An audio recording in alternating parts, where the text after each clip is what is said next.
Ceux qui n'ont pas les moyens ou ceux qui n'ont pas de chance, ils vont se faire pendant plusieurs semaines ou plusieurs mois emprisonner. On va les obliger à travailler sans être rémunérés. Ils vont être gardés dans des conditions de vie exécrables, pires que celles des centres de détention. Et un nombre assez important d'entre eux vont mourir. Tout ce passage-là dans le désert avant d'arriver sur la côte est assez mal connu. Mais les indications qu'on a pour l'instant semblent montrer qu'il y a au moins autant de morts dans le désert que sur la Méditerranée.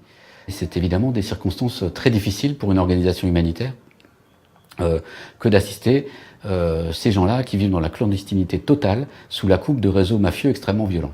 On continue d'essayer d'avoir accès à cette population et en attendant, on s'occupe d'assister les personnels qui ramassent les corps et qui essayent de les identifier avant de les enterrer dignement. C'est un processus assez long. Puisque ces migrants qui se retrouvent jetés littéralement sur les escaliers de la morgue chaque matin n'ont pas de papier sur eux. Et donc ces procédures, d'une part, prennent très longtemps, les corps restent trop longtemps à la morgue, et souvent se concluent par un échec. Et donc ces gens-là qui ont vécu l'enfer, qui ont échoué et qui sont morts, meurent de façon anonyme.